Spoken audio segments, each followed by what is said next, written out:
So this is a lecture that's covering normal obstetrics, put together by someone else, but I'm reading through it because it's helpful for me and hopefully it'll be helpful for you too.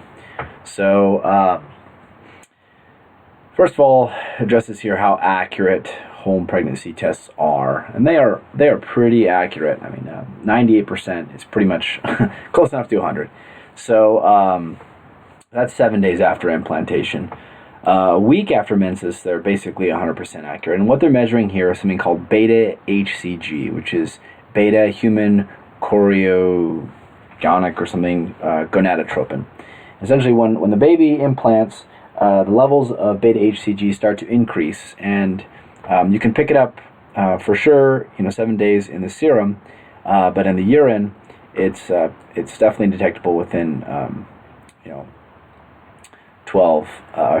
14 days. So this contradicts a little bit what I learned previously, but going by this is probably just fine. How can I measure gestational age? So the way they do this is you take your last menstrual period minus 3 months plus 1 week plus 1 year is equal to the estimated DC. I don't remember what that stands for. So that's a pretty straightforward way to do it. And the reason why this works is it's about 9-10 months from when the baby is conceived. So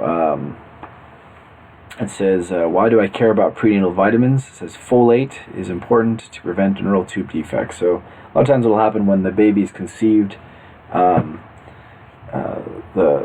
folate is used during cell division, and so if the mother is deficient in folate, what will happen is that the neural tube will not develop properly, won't close properly, and you'll have something like spina bifida, colta, or something like that.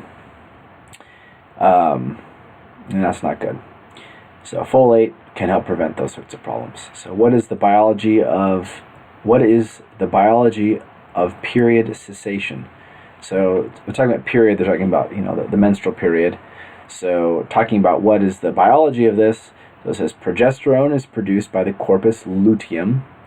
So when the follicle is maturing and the egg is in there, it has the corpus granulosum, and then after it releases this egg, the thing that stays behind and continues to produce progesterone, and the corpus luteum is what produces this progesterone. So it's like the remnants of the egg that was developing. So this causes a decidual reaction in the endometrium which stabilizes the lining and prevents further ovulation. So luteinizing hormone and follicle stimulating hormone are suppressed through a negative feedback loop in the elevated estrogen and progesterone levels of the corpus luteum. So as the corpus luteum is producing this progesterone is going back up to the anterior pituitary, and it's causing inhibition of the release of luteinizing hormones and follicle stimulating hormone, which were the things that were causing the next egg to get ready. And HCG maintains the corpus luteum. So as long as the placenta is releasing HCG, that HCG is going to go to the corpus luteum, and as long as the corpus luteum is receiving that HCG, it's going to continue to produce progesterone. As long as the progesterone's there, the progesterone is going to prevent the LH and FSH from getting too high, and it's also going to help maintain the pregnancy. So it begins to rise 8 days after ovulation and peaks around 60 to 90 days. It doubles every 48 hours and can be used to follow normal pregnancies. So that's good to know. This stuff is actually just after 8 days, the beta HCG starts to increase, and it gets its very highest at about 3 months, 2 or 3 months, and every 2 days it doubles. So if it's not doubling every 2 days, you might think something's wrong. Or if it's doubling faster than that, and maybe that would be a concern as well, like a mole pregnancy doubles faster. How much weight should you gain if you're pregnant? So usually women should gain somewhere around 28 pounds. And a lot of that is, there's some fat in there, the breasts increase in size, of course there's a baby growing in there, and also there's a lot of amniotic fluid in a placenta. So POC constitutes 40% of the weight gain. It is acceptable for the overweight patient to gain 10 to 15 pounds, and for the underweight patient to gain 40 pounds.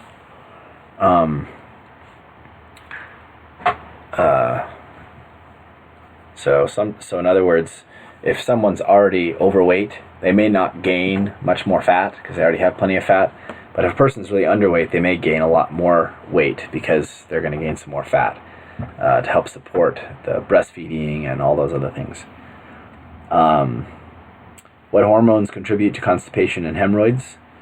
Well, going back here, the overweight woman may actually lose some fat weight and growing the baby too. Another possibility. So what hormones contribute to constipation and hemorrhoids? Well, HCG and estradiol, which is a female version of estrogen. HCG highest in pregnancy in the first 3 months, and estradiol from the corpus luteum. Why does hematocrit stop during pregnancy? So hematocrit stops during pregnancy because there's a physiologic increase. Why does hematocrit drop during pregnancy? So it's stopped completely. And anyway, there's a physiologic increase in blood volume of 40% called the physiologic anemia of pregnancy. So basically, if I remember correctly, you do get more red blood cells, but you also get more blood volume, like your blood has more, what would you say, plasma or whatever in it, and the blood fluid, not the red blood cells, increases more than the red blood cells increase. So the person actually does get a little bit of anemia. There's a little bit less red blood cells because there's more fluid, and this is protective for one. If when the mother delivers the baby, she's going to lose some blood, and so that's kind of protective that she doesn't become hypovolemic in that instance. So it starts about the 6th week, rises and plateaus by 32, 40, 34 weeks. Other physiologic changes in pregnancy: cardiac output, increase in sodium and water retention, increases water volume from 6 to 8 liters. So that increase in, daughter crying, apologize. So basically the woman's going to hold on to sodium and also with that the water, and so the water volume is going to increase. That's what I was talking about earlier, and that's that 40% increase. When you have more fluid, sometimes that increases, logically, the cardiac output as well. So cardiac output is going to increase by week 10 and reaches 40% above normal levels, mostly because of an increase in stroke volume. Remember, stroke volume include how much blood is in each stroke, so that will increase the cardiac output. If any exercise, oxygen consumption is higher than a non-pregnant woman, so they're going to breathe a little heavier. Intravascular pressures: systolic pressure falls slightly, but diastolic pressure drops markedly in the beginning and returns to normal by term. So rephrasing that, in the beginning, your systolic pressure is going to drop a little bit. Now, why is it dropping? I believe that the blood vessels, starting off the beginning, expand, they kind of relax, and then later on, the amount of fluid is going to increase. So you think, when a woman gets pregnant, she's going to get more fluid, so it's going to increase. Well, first what happens is those blood vessels expand, then she gets more fluid. So that's why the blood pressure drops a little bit there. And then, by the time she's full term, it's all back up to normal. But she does have more volume. But her blood pressure is not higher. So it might be complicated, but just remember, the container is getting larger. So due to increased cardiac output and decreased peripheral resistance, pregnancy doesn't alter the venous pressure. Mechanical circulatory effects. So the uterus can displace and compress abdominal structures. Venous compression elevates pressure in veins, draining the legs, so varicose veins get worse and cause hemorrhoids. Blood flow is also reduced, leading to elevated DVTs, which means deep vein thrombosis. So because the blood flow is reduced, the blood kind of sits around and coagulates, and it can make a clot, and that clot can cause problems. Also, because the blood is, there's more blood and pressures, things are more relaxed, you see the varicose veins occur, which are these like kind of big, dark purple blood veins, usually happen in the legs. So there's also a Pacero effect, which is aortic compression, so lower pressure in the femoral artery versus the brachial artery. I don't know exactly what that means, but it's kind of self-explanatory, I think. Regional blood flow, increased flow to the kidney to remove more waste and material, and increased flow to the skin to remove heat. So that's going to be some logical changes. I mean, you've got a little heater inside of you, little baby's growing, a lot of chemical reactions yielding heat occurring with the growing baby, and so you got to get rid of that heat. And so that's going to send it to the skin to get rid of that heat. And of course, the baby is producing a lot of waste as well, because you're not just filtering one person's body, you're filtering two people's bodies, and so you got to send more blood to the kidney to remove that extra waste that the baby's producing. This leads to increased creatinine clearance and lower serum creatinine levels. Also, we got to remember that the breasts are getting a lot more blood because they're also growing, and so because they're growing, they're going to need more blood. Control of cardiovascular changes. So it's hypothesized that increases in steroid hormones, aldosterone, and vasodilators reduce arterial tone and increases venous capacitance. Also get arteriovenous shunts that develop. So basically, rephrasing this, these increases in hormones and things like that are going to maybe cause some shunts and increase the amount of blood in the venous system. So the oxygen carrying, we talked about that earlier, the oxygen carrying capacity of blood. So plasma volume increases more than red blood cell volume. I already talked about that earlier. This is a lot of repeating stuff. So pregnancy requires a little bit more iron. Respiratory system involves mechanical effects of the enlarging uterus, elevates the resting position of the diaphragm, so you get a decrease in lung volume. That just makes sense. I mean, you imagine the uterus is going to pressing on the diaphragm is going to press on the lungs, and so you're going to get a little bit decreased total lung capacity. However, the breathing is probably going to, I believe the respiratory rate increases, so that's going to increase the amount of total oxygen consumption. Because remember, this mother has to provide oxygen for a baby as well as herself. So double oxygen needs there. And that is part of the effects of progesterone. I guess progesterone makes you breathe a little faster. It's a respiratory stimulant.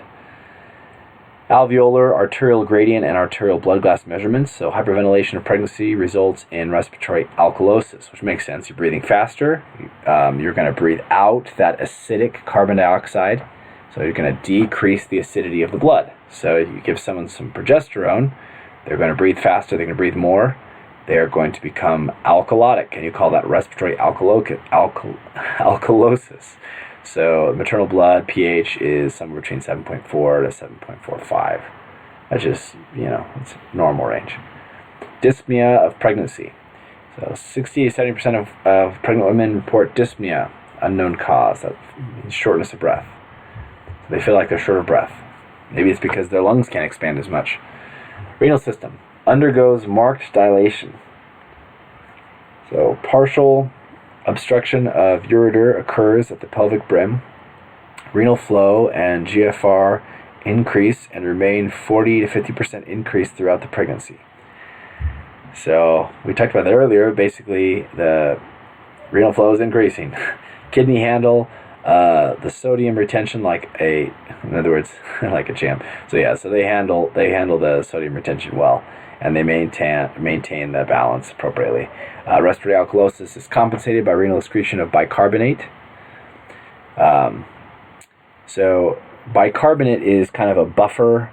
Remember I was saying earlier that if you were to hold your breath for a while, your amount of CO2 in your blood would rise and you'd have acidic blood. But if you breathe fast, you breathe out the carbon dioxide, which makes your blood less acidic, more alkalytic. So because you are having increased respiratory drive because of that progesterone, which is causing alkalosis, the way that your body compensates that is with the kidneys. And the way that they do that is they get rid of bicarbonate. Bicarbonate is an acid buffer, so it makes the blood more alkalytic. So you get rid of that, it'll make the blood more acidic. So that acidic effect of getting rid of bicarbonate is going to compensate for the alkalytic effects of increased respiratory rate. Plasma concentration of renin, renin substrate, and angiotensin 1 and 2 are increased, and renin levels remain elevated throughout pregnancy. High renin levels in amniotic fluid. So this is the whole renin, angiotensin, aldosterone system, and basically what they result in is you increasing your blood pressure a little bit, or at least increasing your fluid volume a little bit. And you want to hold on to fluid because the baby needs the fluid and the mommy needs the fluid. And since her blood vessels are expanding, this is a wanted effect to fill up the mother with higher reserves of fluid for that baby, and also after when she bleeds, when she gives birth. So there's some extra fluid there to lose. Insulin effects and glucose metabolism. So it says insulin response to glucose is changed. Glycogen synthesis and storage in the liver increases, and gluconeogenesis is inhibited. After early pregnancy, insulin resistance emerges, and so glucose tolerance is impaired. Glucose is elevated for longer periods of time than in non-pregnants. We think of cytokines and human placental lactogen account for this change. Glucose is the main energy substrate in the fetus. Let me explain what's going on here. So basically, you have this stuff called human placental lactogen, and it essentially goes to the cells, and it tells the cells to not respond as sensitively to insulin. So normally what happens is you've got sugar running around your blood, your body releases insulin, and that insulin opens up these channels, and all the sugar rushes into your cells and comes out of your blood. It goes into your cells, turns into fat, and uses energy and that sort of thing. But we want this sugar to go to the baby. We want this sugar to stay in the blood so that it can go down to the placenta and go over to the baby so the baby can grow. So we don't want insulin to do its normal thing. So you release this human placental lactogen, or HPL, and that goes throughout the body and goes to the cells and says, hey, don't respond to the insulin signal. Don't open up and let all the sugar in when insulin comes around. And that allows a little bit more time for that sugar to make its way to the baby instead of just being shunted into all the mother cells. That's a good thing. Sometimes, though, this can cause gestational diabetes, because remember, type 2 diabetes is basically what I just described there almost, except for minus the baby part. Your cells are less responsive to insulin. So you could have really high insulin, but your cells are like, we don't care, we're ignoring that signal. So, but you get just the right amount, it doesn't cause any problems. But if it doesn't, if something works improperly there, that can happen. That's a hard thing. Lipid metabolism. During the second half of pregnancy, lipolysis is augmented. So lipolysis is the breaking down of fat to create energy or sugar. So in other words, saying, at the last half of the pregnancy, so after like 4.5 months, whatever, you're going to be breaking down fat faster. And fasting plasma concentrations of free fatty acids are elevated. So you're going to have more free fatty acids, which are like, things happen when you break stuff down. The most dramatic lipid change in pregnancy is the rise in fasting triglycerides. So you're going to have a lot of those fats floating around in your blood as they're being broken down. What about your thyroid and adrenals? So remember, your adrenal glands are sitting on top of your kidneys, and your thyroid is kind of up in your neck area. And your adrenals release important hormones. Your 3 layers there. We won't go into all the details, though. You can look it up later. But anyway, so it undergoes moderate enlargement during pregnancy, which makes sense because of the increase probably of the sex hormones that are required for the changes in the mother and also for the baby. HCG has a thyroid stimulating hormone effect on the thyroid, so the mother is probably going to get warmer and also have an increased metabolism. Thyrotropin binding globulin increases due to the high estrogen levels, increasing hepatic synthesis, and only small amounts of thyroid hormone cross the placenta, so most of this just stays with mother. Adrenocorticotropic hormone increases at 3 months and stay elevated until delivery. So it looks like that also increases, and sometimes that's evident. ACTH is comes from a molecule called POMC, and one of the results in people who have Addison's disease, where they have too much ACTH, is they basically what it is that their adrenal glands aren't responding appropriately, and so their body tries to pump out more ACTH to try to get it to respond, but it just doesn't work. But anyway, in women though who have a lot of ACTH released, it darkens the melanin tissues or secretions in their body because of it releases melanocyte stimulating hormone from that POMC molecule, which is cleaved into that and as well as ACTH. And you'll see sometimes the woman will get a stripe of darker skin running down the middle of her belly, and also her areola will get darker so the baby can identify where it needs to drink the milk. Also elevated unbound cortisol levels, so cortisol also increases. Fetal oxygenation. The umbilical vein of the fetus carries most of the highly oxygenated blood, just like the pulmonary vein in the adult does. Now this is kind of a weird thing because normally you think, okay, veins are supposed to hold deoxygenated blood, right? Well, there's two exceptions to that. One is the pulmonary vein, because remember, veins are actually, they're not defined by whether or not they're holding oxygenated blood or deoxygenated blood. They're defined by whether or not they're going towards the heart or away from the heart. So an artery is going away from the heart, and veins are going towards the heart. And in the case of the umbilical vein, that's the baby's umbilical cord, okay? So that means going towards the baby's heart. So an umbilical vein is carrying blood towards the heart. Now, since the mother's the producer of oxygen in this case, she's the one doing the breathing, the oxygenated blood goes from the mother through the umbilical vein, leading to the baby's heart. Whereas later on, once the baby starts producing its own oxygenated blood from its lungs, it'll be following the normal rule. The other exception, of course, was the pulmonary vein, which is where the blood vessel that goes from the lungs to the heart. Now it's called a vein because it's going to the heart, but it's going from the lungs, which makes it oxygenated. So moving on here, it says, even though they do not perform gas exchange, fetal breathing movements are very important to the development of respiratory regulation. So they do go through some breathing motions, but there's no oxygen in there, so it doesn't do anything except for help it to kind of grow and develop properly. So fetal and maternal hemoglobin dissociation curves. The binding of oxygen by hemoglobin is much greater in the fetus under standard conditions of PCO2, pH, and temperature. What it's saying by this is that acidic environments favor oxygen binding to hemoglobin. Make sure I'm saying that correctly.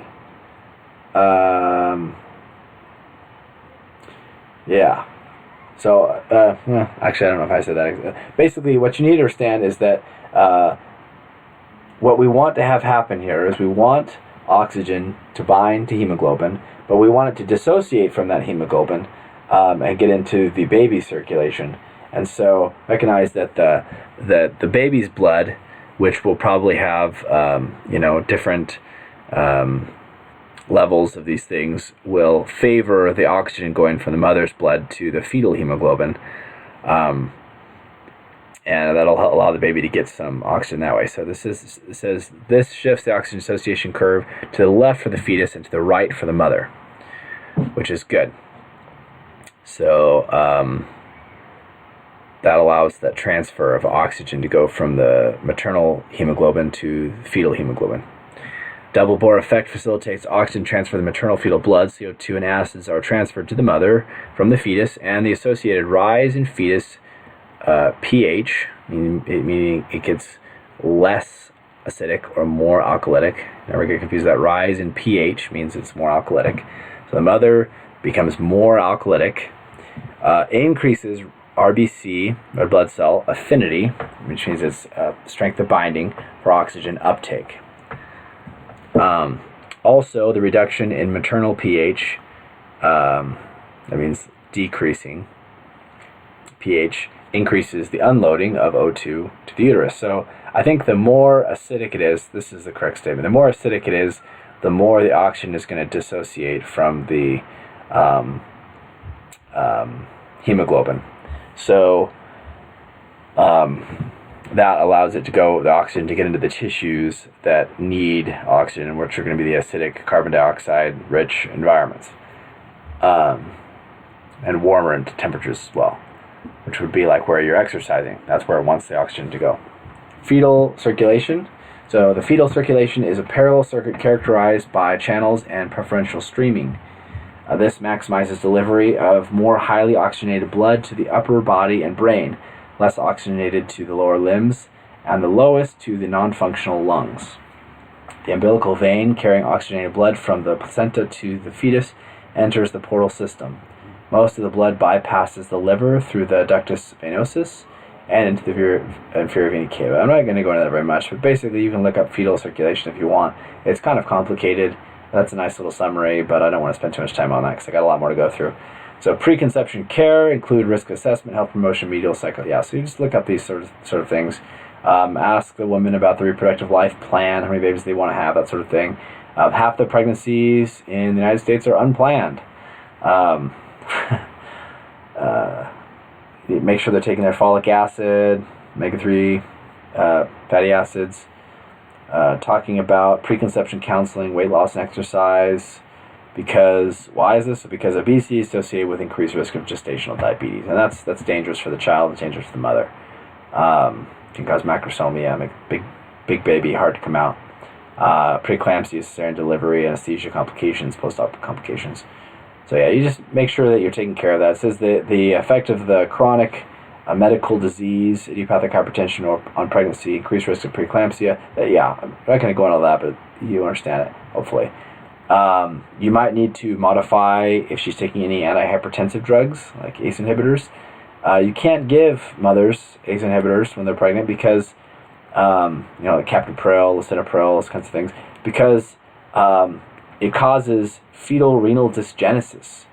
Okay, so in other words, it's teratogenic. It messes up the baby's development. You can't give them ACE inhibitors. You got to give them something else. I think thiazides might be okay. Don't quote me on that though. I think calcium channel blockers are okay as well.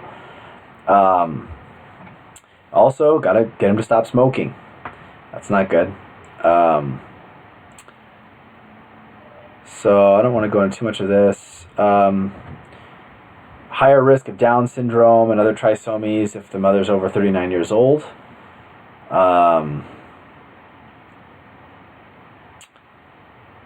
Yep. Make sure she's got all the immunizations up to date. Prenatal care, early and continuing risk assessment, physical exam, lab test assessment, fetal growth and well-being. Health promotion, information on proposed care, enhancing general knowledge of pregnancy. Yeah, there's just a lot of things here that are pretty straightforward. Make sure done a full physical exam, pap smear, RH test. There's something called RH factor if the mother is negative serotype and the baby's positive serotype, then the mother can get antibodies to the baby's blood, and then the mother's body essentially kills the baby's body because of the antibodies. And you can give something called Rogam shot that takes care of that so that doesn't happen. Pregnancy loss, spontaneous abortion occurs 15% of pregnancies. So there's threatened abortion, which is the pregnancy is complicated by vaginal bleeding before the 20th week. So if the mother starts bleeding out of her vagina, then before the 20th week, then you call that threatened abortion. It'd be an inevitable abortion if there's bleeding and cramp-like lower abdominal pain. In other words, she's gonna lose the baby. Incomplete abortion means you don't pass the whole baby. Oh no, it says incomplete abortion, passage of produces, supposed to be products of conception, like liver, skin, and liver. Okay, so that means yeah, part of me. Terrible. Complete abortion, uterine contraction, stop the cervix, and the cervix closes. Okay. And missed abortion, fetus dies but retains the uterus. Alright. And then recurrent abortion, I don't think they actually listed these very well. I don't think it's a good. I think a complete abortion means the whole baby comes out. Incomplete means I think that the whole baby does not come out. Missed abortion means that the baby doesn't come out. And recurrent abortion means 3 abortions in a row. We're using the word abortion, but that we mean miscarriages is what we mean by that. Spontaneous abortion is the same thing as miscarriage. So rule out infections such as mycoplasma, listeria, toxoplasma, maternal alcohol or smoking use. The mom has diabetes, hypothyroidism, or systemic lupus erythematosus. Increased with age, probably because of the increase in chromosomally abnormal fetuses in older women. So in other words, if the mother's like over 35, basically over 39, then it's possible she's losing babies because it's trisomies that are occurring, which are sort of like meiotic non-disjunctions that result in physical mutations, gene mutations. Women older than 34 at risk for autosomal trisomies, 21, 18, 13. And 21, so in severity, 21 is the least severe, 18 is more severe, and 13 is the most severe. Overall risk of Downs is 1 in 800, 35 to 40, 1 in 300, 40, okay. So look at that, like how much that increases. So between the age of 30 to 40, only 1 in 300 babies. But between the age of 40 and 50, 1 in 80. That's a massive increase. 95% of Downs is due to meiotic non-disjunction. Yep. First trimester screening. So you can do the maternal age, fetal nuchal translucency, thickness. It's like the head thickness of the baby, I believe, baby's head. Maternal free serum, beta HCG, all these things. Yeah. So you check these different levels, and it can kind of give you a clue as to what's going on. For example, elevated beta HCG and low PAPPA are associated with Downs risk increase. So if you see that, you might think, it's a possibility that the baby might be Down syndrome, which is trisomy 21. Second trimester screening, alpha fetoprotein, AFP, HCG, unconjugated estriol. Estriol is what's produced by, when the mother's pregnant. It increases a lot. So if you have high levels of those, or I guess you check the levels of those. So usually neural tube defects can be determined by maternal serum levels of alpha fetoprotein. So if you look at the serum levels of alpha fetoprotein, I believe it's supposed to be quite a bit higher in women who have a baby with a neural tube defect. Acetylcholinesterase is a protein that is present only if there is a neural tube defect. So that's good to know. If you see that, if you see acetylcholinesterase, then you know there's going to be neural tube defect. Antepartum care, signs and symptoms of pregnancy, history of missed periods, fatigue, nausea and vomiting, breast tenderness, urinary frequency. So sometimes women may not know they're pregnant, right off the bat. But if they've got any of those signs, that might be an indication for it. Or, might make you think that they do. With a physical exam, you find softening and enlargement of the uterus, congestion and bluish discoloration of the vagina, and softening of the cervix. Laboratory evaluation, blood sample, cell body count, cell blood count, or to determine whether anemia is present in the setting of vaginal bleeding, and urine specimen for urinalysis and urine pregnancy test should be obtained. Urine pregnancy tests to measure human chorionic gonadotropin, or HCG. Standard tests become positive approximately 4 weeks following the first day of last menstrual period. Many, that's kind of what I was talking about earlier on. Many emergency rooms have access to laboratory facilities and give rapid serum. So the serum shows up the HCG a little sooner than the urine HCG levels do. A lot of information here. I'm trying to figure out what's the highest yield. So you can, it says a 12-week size uterus can be felt at the symphysis pubis, and a 20-week ultrasound reaches level of the umbilicus. So 20 weeks at the umbilicus. Imagine the number 20 at on somebody's belly button. Maybe that would help. Look for adenomyosis, which is endometrial tissue in the uterine muscle.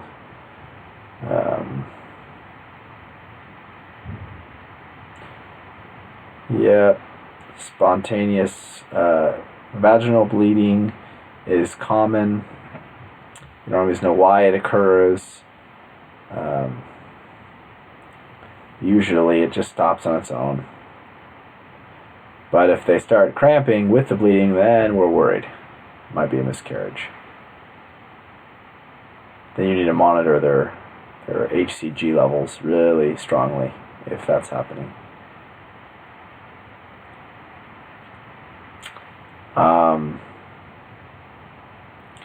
So here's talking about labor. So progressive cervical effacement and dilation resulting from regular uterine contractions that occur at least every 5 minutes and last 30 to 60 seconds. Fetal head. So yeah, I guess if you want to know, are they in active labor or are they not in active labor? If they're in active labor, then every 5 minutes they're going to have these like minute-long contractions. It's basically all it's saying there. Fetal head. You want to make sure that, I guess it's not really much. That's talking about the head. The head like folds up as it goes through the little, goes through the mother. So preparing for labor. Don't worry about that. So false labor, this last 48 weeks of pregnancy. So basically what's going on here is the uterus muscles need to get strong. They need to get good at pushing out babies before they push out the baby. They don't want to like do no training and then all of a sudden do a marathon. So 48 weeks prior to giving birth, usually the mother's going to have something called false labor, where she'll have these contractions. Usually they don't hurt, but you can feel them. They call these Braxton Hicks contractions. They're not associated with the cervix doesn't get big or anything like that. It's just the muscles kind of tightening down and getting stronger. So stages of labor, onset of true labor to complete dilation of the cervix. Length of time depends on parity, how many children they've had. So I'll give an example. My wife, our first child, took quite a while, relative to the other ones. My last child, I had 4 children now. Last one, man, I was like, by the time we got to the hospital, my wife was already dilated to 10. We had the baby like 30 minutes later. So first child is going to go slower than the later children. Of course, things gotten stretched out, the muscles have gotten stronger at pushing out the baby and whatnot. Whatever is causing that. That's the way it works. Usually, mother usually has a desire to bear down, which kind of means like it's almost like pooping, but it's pushing out the baby.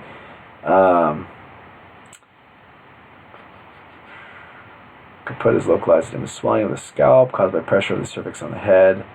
Usually takes 30 minutes to 3 hours for a gravid woman, 5 to 30 minutes in a multigravid woman. So yeah, it usually takes half an hour to 3 hours for a woman to push out a baby if it's her first time, primogravid. But if she's multigravida, then it's going to take like 5 minutes to 30 minutes. So it's way faster if she's already had a baby. 6 movements of the baby. So first of all, the baby descends, then it flexes, then it internally rotates, then it extends, then it externally rotates, and then it is exposed or it's pushed out. Delivery of the head using Ritgen maneuver, and the airway is cleared. Once the airway is cleared, an index finger is used to check if the umbilical cord is encircling the neck. So they make sure that there isn't an umbilical cord around the neck. If it's too tight, it can be cut between clamps. Delivery of the anterior shoulder is aided by downward traction of the head. Posterior shoulder is delivered by elevating the head. Birth of the baby, delivery to the placenta. I'm not going to go into all this. This is This is stuff that I don't think is going to be as high yield. You can read it if you'd like to. You can speed things up with oxytocin, pitocin. There's some good pictures kind of showing what's happening. And that's the end of the lecture. I hope that was helpful for you.